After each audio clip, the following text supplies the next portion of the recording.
Olá, que bom estar em sua companhia, começando mais uma edição do programa Café com Leite aqui na TV Meio. É o nosso compromisso, é me deliciar de um cafezinho na sua companhia, mas em especial mantendo-os sempre muito bem informados com os nossos convidados. No último domingo, apresentamos a primeira temporada, o primeiro episódio da temporada sobre o Padre Cícero Romão Batista, né? O santo do Nordeste, e eu diria do Brasil, né? E hoje nós vamos dar continuidade nesse segundo episódio com a nossa convidada, a professora doutora Renata Marinho, e vamos falar um pouco, conhecer agora um pouco sobre o Padre Cícero e o milagre.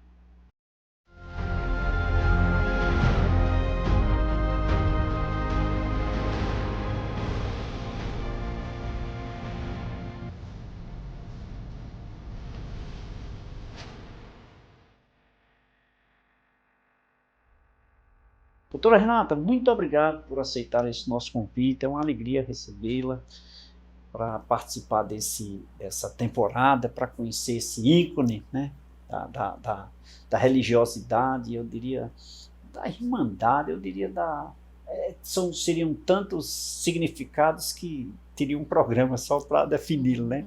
Seja muito bem-vinda. Muito obrigada, Leite. Eu que agradeço o convite e a oportunidade de estar aqui falando um pouquinho a respeito dessa figura tão icônica e tão importante, né, para a nossa realidade. Sim. E o melhor de tudo é que surgiu, né? Tudo começou na região do Cariri, né? Tudo se fincou com o povoado de Juazeiro, né? Eu acho que isso é que nos engrandece, porque é nosso, a gente se sente como nosso, como se fosse nosso, né? Nosso tema desse episódio é a questão do milagre, né? No episódio anterior, restou aquela dúvida, aquela interrogação com a doutora Fátima, quando ela falou que ocorreu o milagre naquele primeiro momento com a transformação da hóstia em sangue, né? Necessariamente teria sido isso o milagre? Sim, o que a historiografia traz para nós é que no dia 1º de março de 1889, o Padre Cícero estava reunido, né, com um grupo de fiéis aqui na Capela de Nossa Senhora das Dores, e já tinha passado a madrugada em vigília, rezando com essas pessoas, porque estava se aproximando uma seca muito forte, e aí a ideia era de pedir clemência a Deus, né? E aí, com essas pessoas tinham passado a madrugada inteira rezando, e aí no alvorecer ele foi dar a comunhão para os fiéis, e uma das suas beatas, a Maria de Araújo, recebeu a hóstia, e no momento em que ela recebe, que ela coloca a hóstia na boca, ela entra em êxtase, e a hóstia se transforma em sangue na boca dela. Né, e sai tanto sangue que chega a cair no chão, molha as vestes dela, né? Então, assim, realmente um fato muito, muito extraordinário, né? Que realmente causou muita comoção. Sim, né? Que não foi uma coisa, não foi a hóstia exclusivamente, teve uma dimensão, né? Isso. Mas me diga uma coisa, e o milagre seria necessariamente este ato único? Exclusivo? Seria essa única vez? Não, ele aconteceu diversas vezes. Eu não saberia te dizer precisamente quantas vezes ele aconteceu, mas, na verdade, além dele ter acontecido diversas vezes, especialmente no período da Quaresma, a Beata Maria de Araújo, ela tinha uma característica muito interessante. Não foi à toa que esse milagre, esse fato extraordinário se deu através do corpo dela. Ela, desde jovem, ela apresentava sinais de uma mística muito forte. Então, assim, quando ela era criança, isso consta dos depoimentos que ela deu para as comissões de inquérito, né, que vieram fazer a averiguação do fenômeno. Ela, quando criança, ela tinha visões, ela brincava com Cristo. Olha só, né? E tinha essa capacidade de comunicação. E ao longo da sua vida toda, ela foi, né, enfim, perpassada por esses traços de misticismo.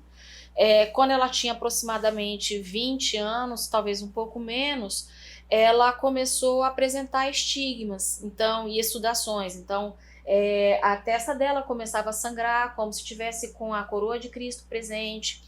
Em um determinado momento, ela se sentiu abraçada, e nesse abraço, né, que no depoimento ela chama de amplexo, aparece uma cruz, e essa cruz começa a sangrar no corpo dela.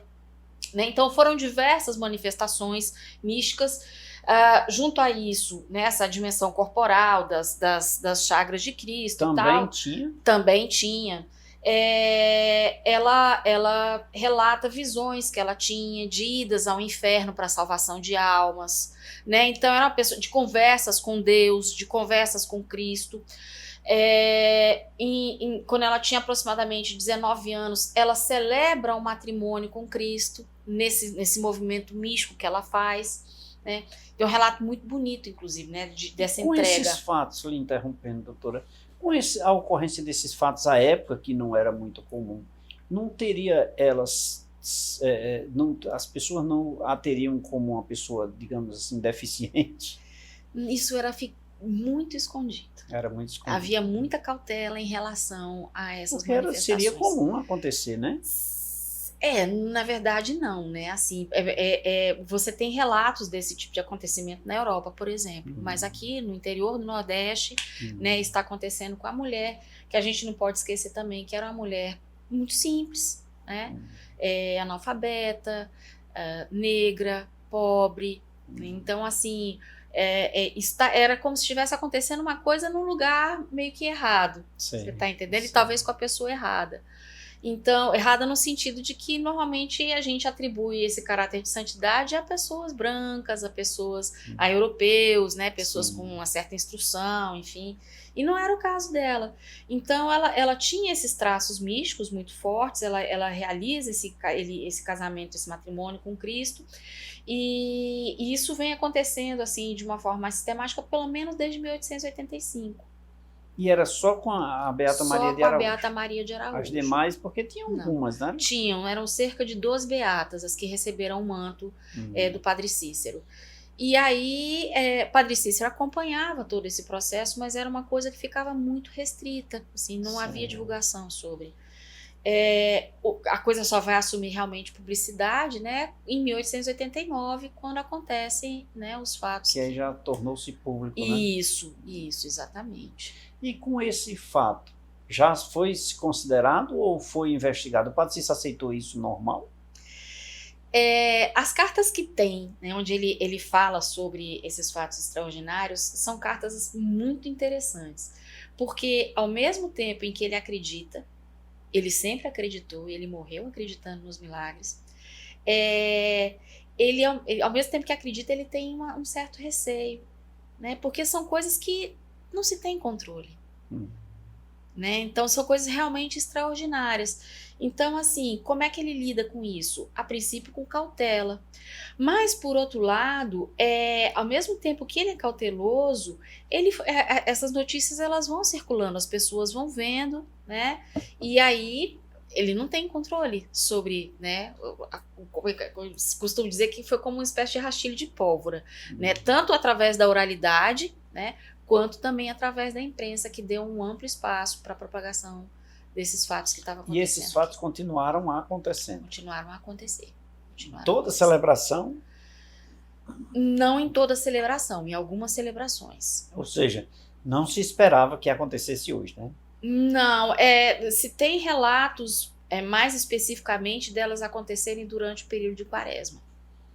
Há, inclusive, notícias veiculadas em jornais de Pernambuco, de Fortaleza, a Fátima Pia, inclusive, trabalha muito bem isso, de relatos de pessoas que vieram passar a Semana Santa aqui em Juazeiro, isso em 1890 e 91, um ano, 2 anos após o milagre, e que elas dizem que para conseguir um espaço na capela era uma dificuldade, que as pessoas não conseguiam se ajoelhar durante as missas de tanta gente que tinha. Então essas notícias estavam circulando. Sim. E as pessoas estavam vindo atraídas por esse sangue que estava se derramando aqui em Juazeiro. Que legal, né? As coisas acontecem e, de fato, ocorreu. E a beata, à época, não era levada tão a destaque. Entretanto, ocorreu em face dela, né? Sim. E o Padre Cícero entendia isso como uma, digamos assim, enxergava isso, que ela era, digamos assim, o ícone do milagre? Sim, sim. ele atribuía a ela a realização dos Que milagres. de fato, sem Era ela, não poderia, né? O que acontece? Os fatos acontecem com ela, por meio do corpo dela, tá certo? A gente sabe, né, e até se a gente olha hoje, né, contemporaneamente, esse movimento todo em torno da beatificação do Padre Cícero, que na verdade a beata acabou sendo apagada da história. Mas não porque ela não tenha sido a protagonista e não tenha sido reconhecida pelo próprio Padre Cícero como uma protagonista. E mais do que uma protagonista, na época ela era reconhecida como santa, a Santa Beata Maria de Araújo. Certo? Certo. Me diga uma coisa, sabe-se que tinha 12 beatas, né? Uhum. Ela tinha o padre tinha alguma preferência por ela, no sentido de cuidado, de atenção? Não. Eu não saberia te dizer isso com precisão, certo? Mas eu acredito que em função dessa condição mística dela, talvez ele tivesse um cuidado maior. Enfim, mas não. Tá certo. Tem pouquíssimas informações a respeito dessas mulheres. A dificuldade da gente contar a história delas é exatamente porque o que se tem é muito pouco em termos de registro escrito. A gente tem muita informação nas cópias dos inquéritos, certo? Mas ali não fala sobre o dia a dia delas, né? Tá tudo muito relacionado à questão dos eventos. Dos eventos, né? Que levavam. E isso fez com que a região, o povoado de Juazeiro, ascendesse cada vez mais. As romarias aumentando. Exatamente. Porque nesse intervalo, né, de tempo, né, entre a ocorrência, né, a publicidade dessa ocorrência em 1889, até o momento em que o bispo do Ceará, o Dom Joaquim Vieira, começa a agir de forma mais incisiva sobre esses eventos, essas notícias se espalharam, né, como eu já falei, começaram a atrair pessoas para cá, né, que vinham, né, fazer romaria ao sangue precioso, porque se acreditava que esse sangue era o sangue de Cristo. Era o sangue de Cristo sendo derramado em Juazeiro do Norte. E isso, então, seria uma segunda redenção. Né? O sangue de Cristo sendo derramado para a remissão dos pecados da humanidade aqui em Juazeiro. Sim. E aí, a princípio, o Dom Joaquim, ele pede cautela para o Padre Cícero. Na verdade, antes disso, há um intervalo de aproximadamente 8 meses do momento em que os fatos acontecem em 1889 para a notícia chegar oficialmente para o bispo. 8 meses. Mais ou menos isso. E aí o bispo não gosta dessa história, porque existe uma questão de obediência e hierarquia. Então, assim, a primeira pessoa que deveria ter sido informada, obviamente, deveria ter sido ele. Sim. Né? E ele soube, primeiro pelos jornais, né? Mas formalmente, né, pela pena do Padre Cícero, bastante tempo depois. E aí, a postura do bispo, a princípio, foi assim, olha, vamos ter cautela, não fale sobre isso no púlpito, não diga que isso é milagre, pode falar. Tem uma carta dele para o Padre Cícero que ele fala assim, olha, você pode narrar, eu não proíbo ninguém de narrar os fatos. O problema é você ir para o púlpito e dizer que isso é o sangue de Cristo. Não pode, vamos primeiro verificar, sim, né? Cauteloso, né? Muito cauteloso. E aí, só que nesse movimento de cautela, me parece que ele não entendia muito bem a dinâmica da religiosidade popular, que não está preocupada com cautela. Tinha alguma diferença entre... Porque o bispo era em Fortaleza, né? Sim. Tinha alguma diferença assim, de administração do clero entre o interior e a capital? Existia alguma... O que a gente tem nesse contexto, né, de ocorrência dos milagres? Do ponto de vista religioso, estava acontecendo o que a gente chama de romanização do catolicismo brasileiro. Rapidamente, o que seria essa ideia de romanização? O catolicismo, a religião católica, ela se espalha pelo mundo todo. Né, dentro dos movimentos de colonização, né, a Igreja Católica esteve junto a Portugal, Espanha, enfim, nesse processo de colonização. Então, ela é a igreja oficial e ela está no mundo todo, praticamente. Quando ela é implantada aqui no Brasil, né, a gente tem uma realidade muito particular, um país com dimensão continental, poucos padres para dar conta da população, certo? Muitas das práticas que eram realizadas pelos católicos, que são práticas, inclusive, que a gente ainda continua vendo no dia de hoje, eram feitas para vivenciar essa religiosidade porque não tinha padre. O padre passava uma vez por ano para batizar, casar, né, aquele movimento todo. Mas o dia a dia da religiosidade era feito pelos leigos, pelas pessoas comuns, né, as novenas, as rezas, né, as promessas e tal. Então a romanização, ela faz o quê? Ela quer, primeiro, controlar essa religiosidade popular, tá certo? Impondo uma perspectiva mais ortodoxa, né, dessas práticas. Um segundo movimento, a formação de um clero com bases rigorosas, tanto que foi nesse contexto que foi fundado o Seminário São José, aqui em Crato. E você também tem também um controle maior sobre os padres. Muitos padres eram casados, tinham filhos, se envolviam em política, e essa igreja romanizada disse, não, a gente tem que colocar a igreja no lugar dela, o catolicismo no lugar dele. Então os padres precisam se dedicar estritamente à vida religiosa, certo? Então, respondendo à sua pergunta, naquele contexto havia a diocese do Ceará havia se desmembrado da de Pernambuco, e Pernambuco era Ceará e Pernambuco, então se cria a diocese no Ceará, e essa diocese do Ceará era imbuída desse propósito de romanização. Então havia pelo menos um esforço muito grande de acompanhamento por parte dos bispos em relação ao que os padres estavam fazendo nas suas localidades. O Dom Joaquim, apesar de algumas pessoas acharem que não, ele mantinha muito boas relações com o padre Cícero. O padre Cícero era um padre muito admirado pelo Dom Joaquim, pelo trabalho que ele realizava aqui na região, apesar de toda a dificuldade. Ou seja, sobre os seus superiores talvez nem tanto, mas com o padre ele tinha esse respeito, sim, né? Sim, que bom. Vou pedir à produção para preparar um cafezinho, mas a gente continua essa conversa. Tá tão maravilhosa. Ótimo, obrigada.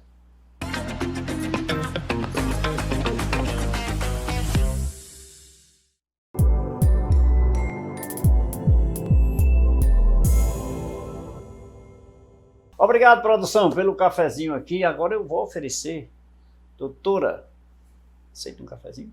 Por gentileza. Obrigada. E a você que nos acompanha, se delicie de um cafezinho, mas não saia daí. Nosso intervalo é rápido, voltaremos em instantes. O Padre Cícero e o milagre é o tema de hoje do nosso episódio.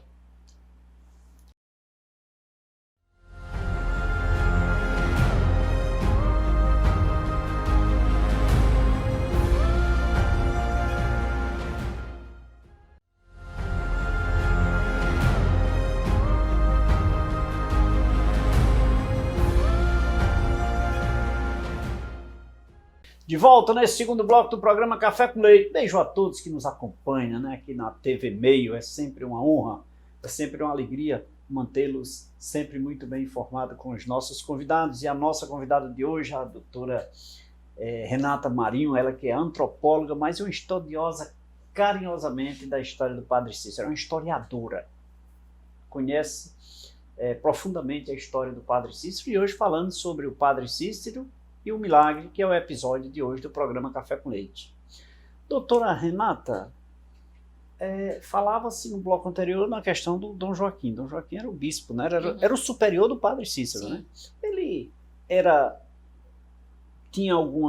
ele respeitava esses atos do Padre Cícero, porque o Padre Cícero já estava nesse período final do século, né? De 1890 e alguma coisa, ele já estava num processo de ascensão no Cariri, né? Ele já era bem quisto pela população, não era?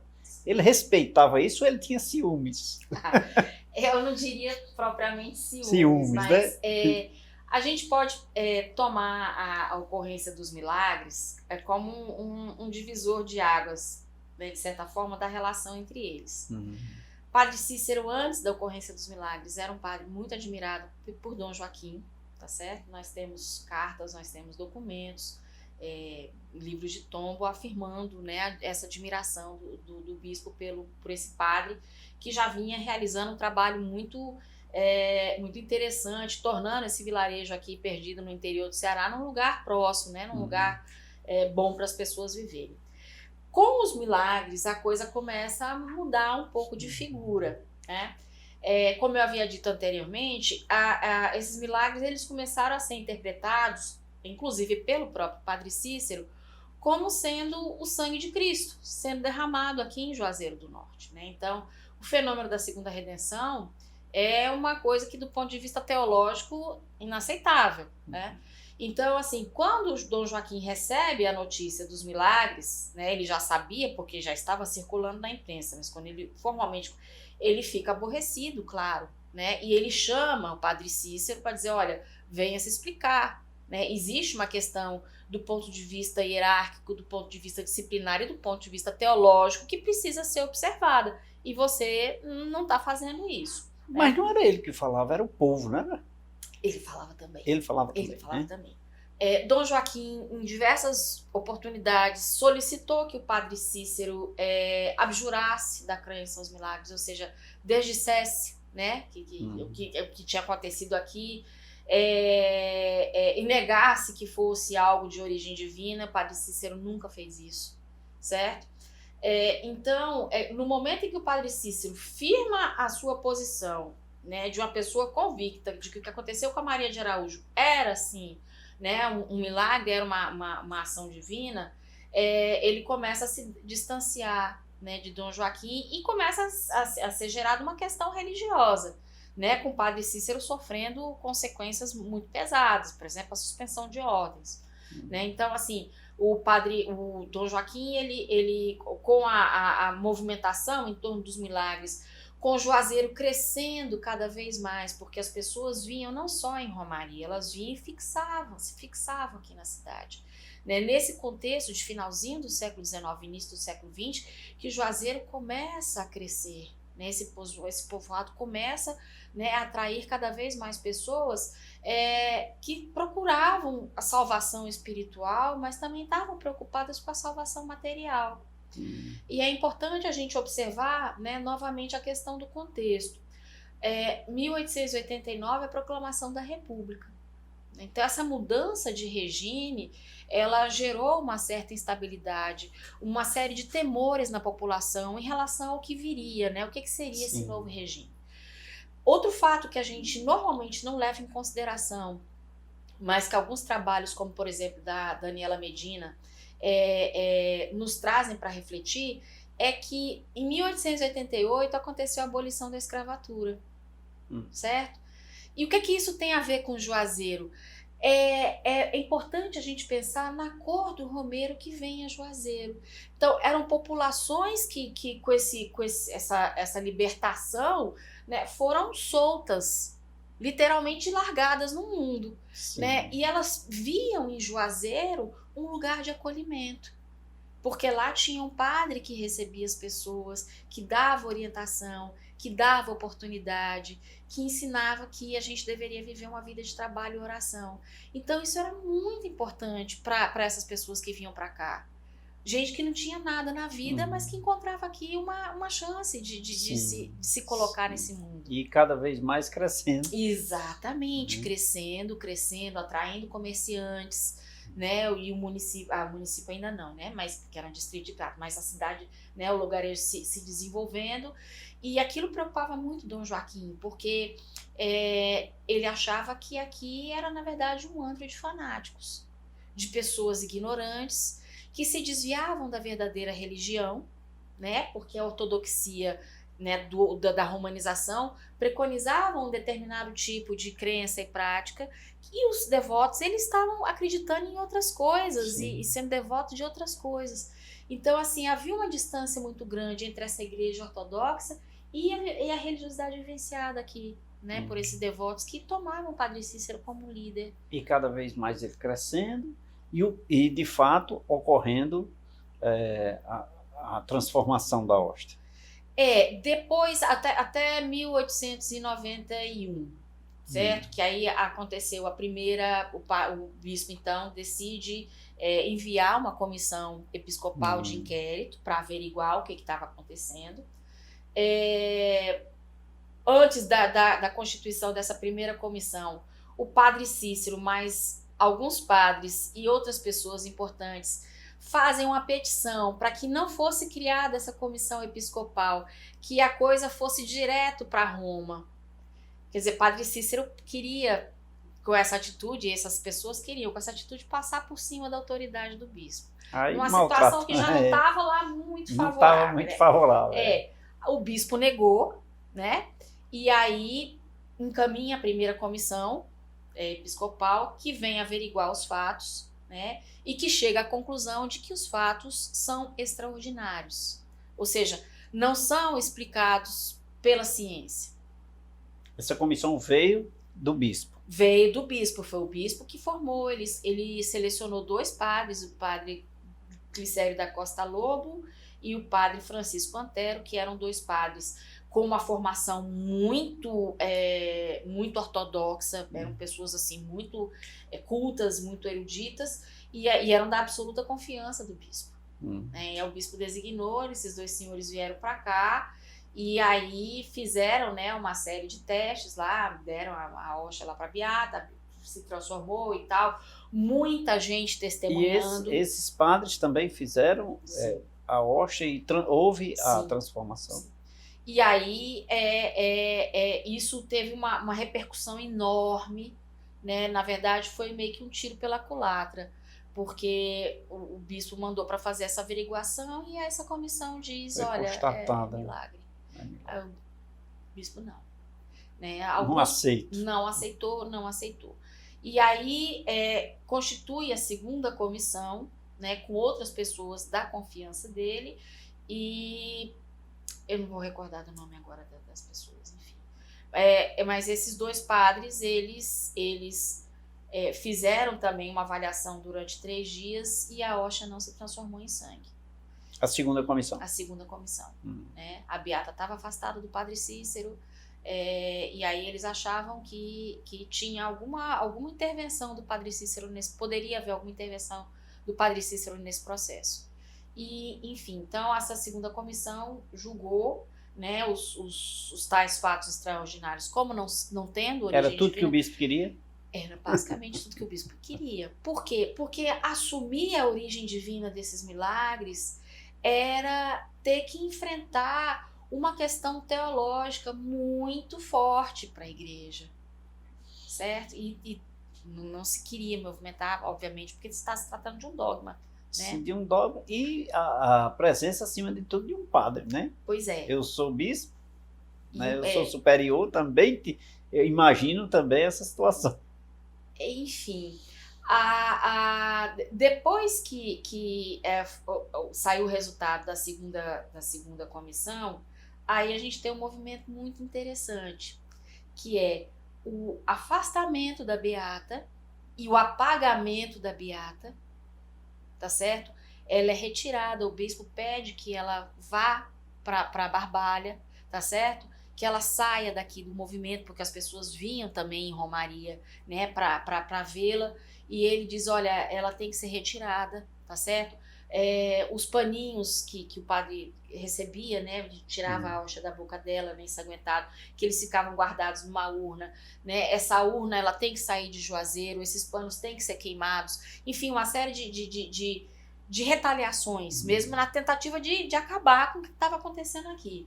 E aí eu acho, né, na minha opinião, que a Beata foi quem acabou sofrendo a pior parte dessas retaliações, porque ela foi apagada, ela foi massacrada. Durante muito tempo? Durante algum tempo, porque ela passou por mentirosa, por embusteira, por fanática, por histérica. E sabe-se que ela foi o alvo principal, né, do milagre. Ela foi a razão do milagre, né? Ela sai da condição de santa para a condição de histérica, e mentirosa e embusteira, né? E aí, nessa retirada da Beata da história, o padre Cícero começa a assumir o protagonismo, né? Porque é um movimento de romeiros muito grande na cidade. Ele foi suspenso de ordens, então ele começa a acolher essas pessoas. Bispo Joaquim? Sim, que decretou a suspensão de ordens dele. Isso ocorreu quando? 1893, se não me engano, ou 92 ou 93. Para responder a sua pergunta, eu às vezes dou uma volta muito grande, mas para responder, né, se os milagres continuaram acontecendo, não, porque houve uma O apagamento da Um Beata, apagamento né? da Beata. Certo.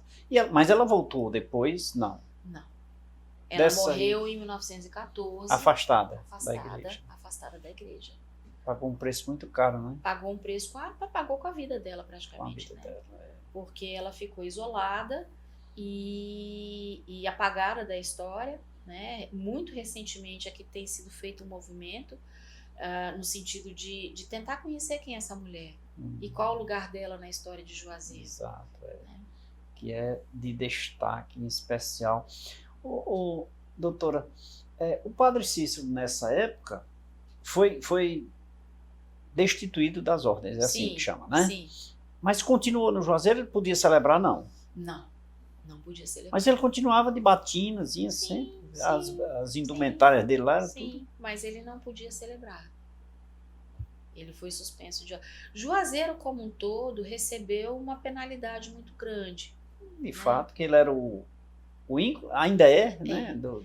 Mas eu acho que, assim, é uma figura tão extraordinária e tão inteligente, além de carismático, que apesar dessa pena, ele soube manejar isso muito bem. Por quê? Porque as pessoas começaram a se direcionar a ele, né? Então era uma pessoa que era uma pessoa muito culta, então ele conseguia direcionar essas pessoas, né? Tanto que ele deixa de ser o padre para virar o padrinho, né? E que a gente sabe que aqui na região Nordeste, principalmente, o padrinho tem... As relações com o padrinho têm um papel muito fundamental na vida das pessoas, né? Então, ele assume a função do padrinho, do conselheiro, né? Então, assim, nada aqui em Juazeiro acontecia sem passar pela mão dele. Ele era uma espécie de gestor. Exatamente, né? E mais do que um gestor, ele associa essa ação de gestor à dimensão humana, de ter realmente a preocupação com o outro. Não é só o desenvolvimento econômico, o progresso da cidade, mas era de saber que as pessoas poderiam viver bem, se fossem bem orientadas. Né? Um olhar humano humano e de acolhimento muito forte, sabe? Isso conquistava as pessoas, né, cada vez mais. Exatamente. Em especial, estava naquele processo de 1889, né, 88, né, com a questão da escravatura, né, da liberdade, né, dos escravos. Então, em Juazeiro tinha essa época mais ou menos quantos habitantes? Porque ainda era distrito. Era do Crato, distrito. Né? No iníciozinho do século, finalzinho do século XIX, início do século XX, a informação é de que já havia mais ou menos 20 mil pessoas. 20 mil? 20 mil. Hoje, em 2024, tem município que não tem 10 mil? Pois é. E você sai de uma estimativa de aproximadamente 3 mil pessoas na época do milagre para 20 mil em pouquíssimo tempo. Né? Então, assim, de onde é que vem essas pessoas? O que elas vêm buscar em Juazeiro? Né? Porque com essa notícia, aqui se torna um espaço muito importante, né? Que eu acho que talvez a gente não dê o devido crédito, mas a gente está falando de dignidade humana. Sim, sim. Você falou, né? O respeito às pessoas, a humanização, né? Sim. Que era um foco que, de certa forma, talvez não seja nem tanto comentado, né? Sim, sim. Seria talvez um segundo ou terceiro plano pós o milagre. Porque as pessoas focam muito nessa dicotomia, sabe? Ele é santo ou ele é político? E eu acho que ele é muito mais do que isso. Você tá entendendo? É muito... Eu acho que ele é santo, é político, é empreendedor... E é o cara. Padre Cícero, não tem o que se discutir, aprendendo cada vez mais, e hoje aqui com a nossa querida doutora Renata Marinho, falando sobre esse tema, um tema muito em voga, né? O milagre, é algo que chama a atenção das pessoas. O que é o milagre? Estamos aprendendo hoje. Vou oferecer mais um cafezinho aqui para minha convidada.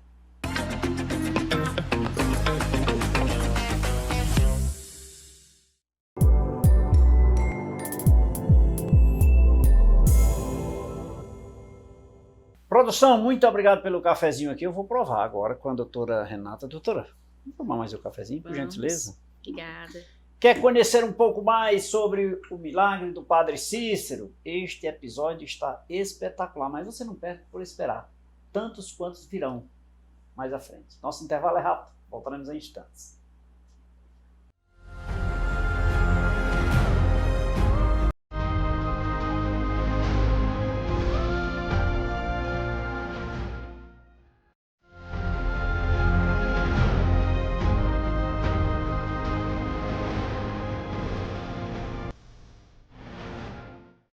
De volta nesse terceiro bloco do programa Café com Leite. Obrigado pelo carinho da sua audiência. É a TV Meio e você, levando o que há de melhor para você na nossa programação.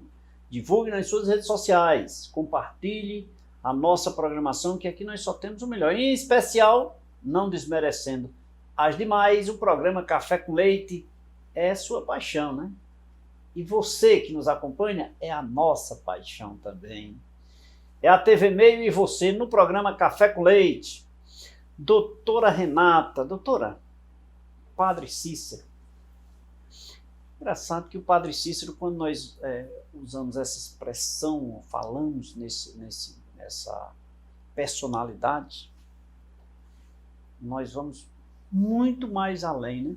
Porque estamos falando sobre uma época do milagre, mas não deixamos de nos reportar os dias atuais, né? Que é o que nós vivemos hoje, é o que nós enxergamos, apalpamos e vivenciamos, né?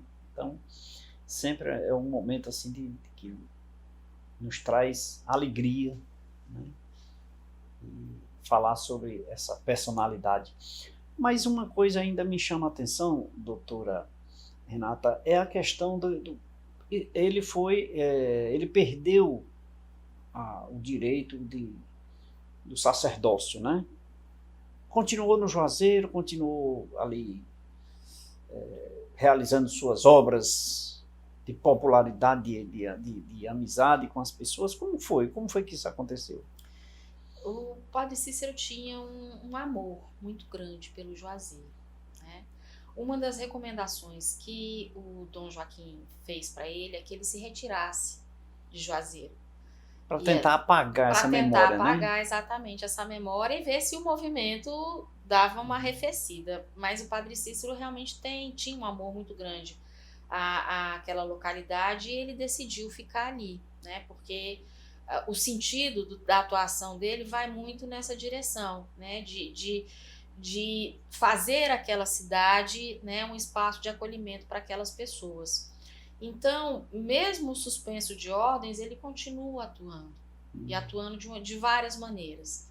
E é interessante porque, assim, ele foi suspenso de ordens, mas ele nunca perdeu de vista a possibilidade de recuperá-las. Assim, foi praticamente a vida inteira lutando, né, muito fortemente para ver se consegue, né, reaver, enfim, essa condição. Que efetivamente não consegue no final das contas.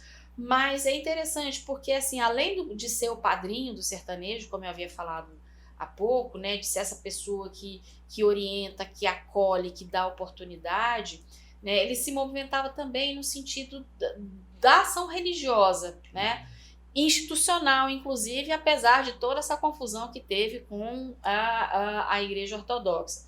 Por quê? Porque como o Juazeiro crescia, né, e o Cariri começava realmente a despontar, né, enfim, e a gente não pode associar a imagem do Cariri com da imagem do Padre Cícero, o Padre Cícero começa a achar que era hora de se criar uma diocese aqui no interior.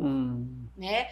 De deixar isso sem exercer as ordens sacerdotais. Sem exercer suas ordens sacerdotais. Né? Então ele começa um movimento para a criação de uma diocese no Cariri, que ele queria que fosse em Juazeiro, né? Talvez com isso ele pudesse ter a sua vida facilitada no sentido de recuperação das ordens, mas naquele contexto era impossível. Né? Assim, Juazeiro era realmente um cancro.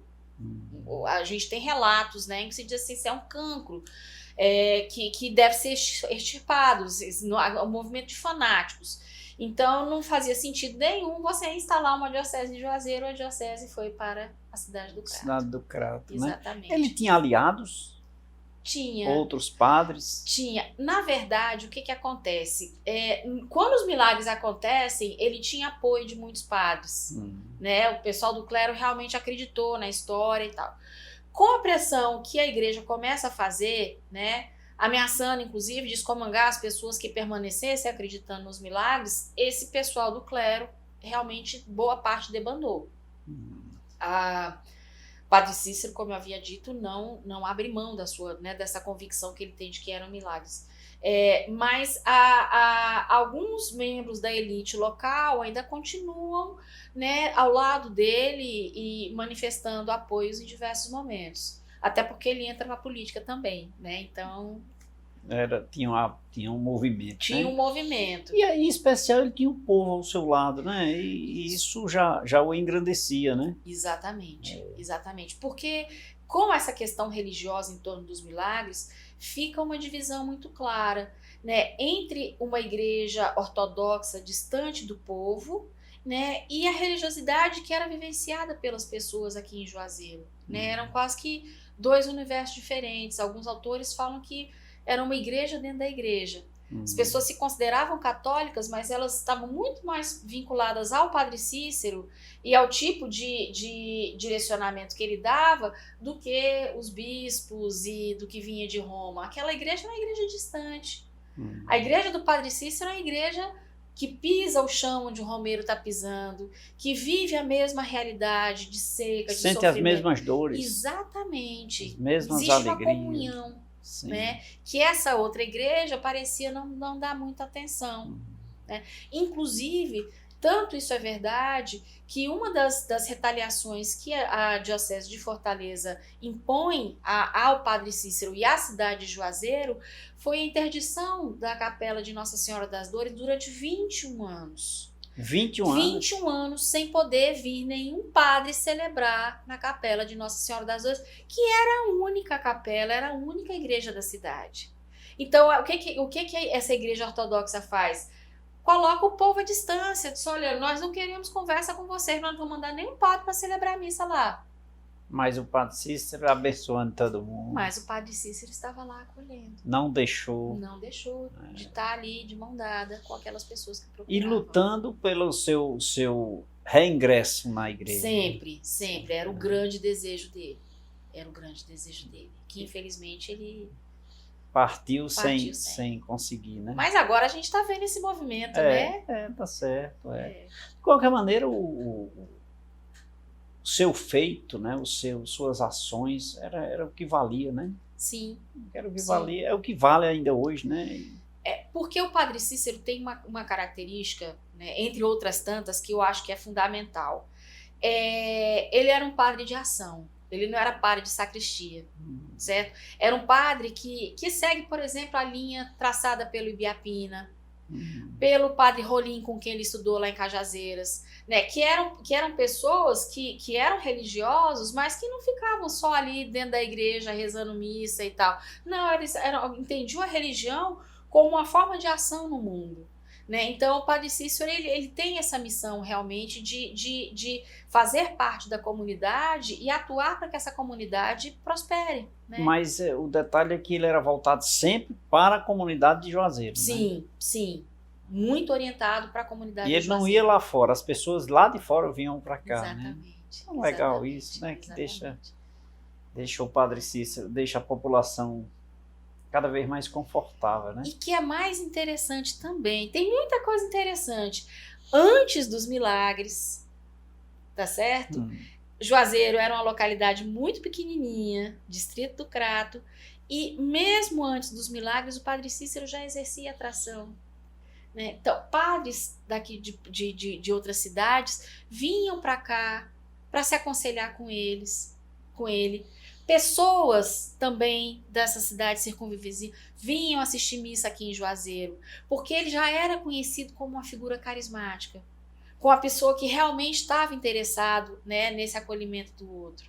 Então, a proporção que o milagre assume é claro pelo caráter extraordinário do que estava acontecendo ali com a Beata, mas no meu entendimento, o fato de Padre Cícero ser uma figura carismática, séria, respeitada, admirada pelo bispo, por outros padres, tá certo? Pela população, contribuiu e muito para que esse milagre se propagasse, né? E que acabasse transformando Juazeiro numa cidade santa. E ele conseguiu, só me reportando ainda a diocese agora, ele conseguiu a do Crato? Ele conseguiu, não foi ele que conseguiu. Não foi ele, né? Mas ele atuou nessa movimentação. E conseguiu. Deu, né, uma dotação financeira para a diocese. E tinha, né, com esse movimento todo, né? Tinha. Tá certo. Mas o desejo dele era que fosse uma diocese em Juazeiro. Muito bem. Doutora Renata, a senhora falou ainda há pouco na questão apesar de não exercer as ordens sacerdotais, o padre estava muito popular, inclusive com os demais padres da região, né? Isso o levou, por exemplo, a algum movimento político, já que Juazeiro estava num processo de ascensão crescendo a cada dia? Certamente. Ele era muito bem visto, não só, né, por outros sacerdotes, mas também por membros da elite local, né? Inclusive os coronéis, enfim, administradores, mas isso é um assunto para uma outra questão. Ah, tá certo. Quem sabe no próximo episódio, né? Vamos conhecer um pouco mais sobre o Padre Cícero político. Isso você não perde por esperar. Eu vou fazer um intervalo comercial. Eu vou me deliciar de um cafezinho com a minha convidada e volto em instantes. Fique ligado.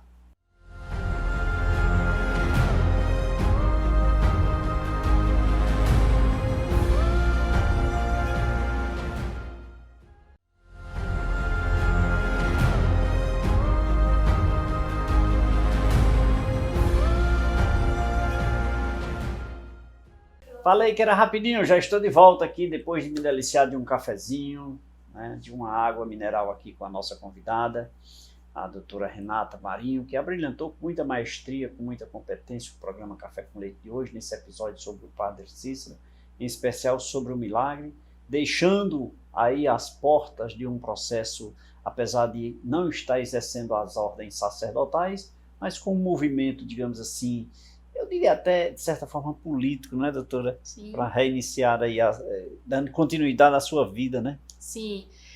A gente costuma dizer que ele sai, né, quando ele perde as ordens, ele sai um pouco da igreja e passa a atuar na política. Né? E, na verdade, assim, a gente entende que essa popularidade toda, essa articulação com os coronéis da região, né, com os comerciantes, enfim, com a elite local, e somada essa grande quantidade de pessoas que vêm a Juazeiro, faz com que essa localidadezinha que era tão pequena antes dos milagres, ela cresça e assuma um papel muito importante aqui na região do Cariri, mudando inclusive a correlação de forças entre os municípios que existiam aqui na nossa região. Então, assim, aí ele começa então a acionar outros elementos que vão compor a trajetória dele, né, sendo então essa figura tão complexa, né, que é santo, é político, é padrinho, enfim, né? Que maravilha. Olha só, quer saber um pouco mais sobre o Padre Cícero político? É só no próximo episódio, porque agora, de forma muito especial, eu quero agradecer a doutora Renata aqui pela brilhante aula, doutora. Muito obrigado, viu? Muito obrigado de coração. Fiquei maravilhado com essa história do Padre Cícero, não é? E quero aprender cada vez mais. Sua presença aqui nos honra muito. Muito obrigado. Eu é que agradeço a oportunidade de estar aqui compartilhando um pouco, né, das minhas leituras, enfim, dessa trajetória já de mais de 30 anos de pesquisa e poder levar essas informações para outras pessoas. Assim. Que bom. Então, realmente muito Espero bacana. tê-la novamente aqui em breve, tá bom? Obrigada. Muito obrigado mais uma vez à antropóloga, professora, doutora Renata Marinho, que abrilhantou o nosso programa de hoje. E em especial, obrigado a você que nos acompanhou até agora. Lembrando que quer continuar conhecendo um pouco mais da história do Padre Cícero agora como político, é só aguardar o próximo episódio do programa Café com Leite. Beijo a todos, fiquem com Deus, fiquem com o Padre Cícero e que Deus os abençoe. Tchau, tchau, até lá.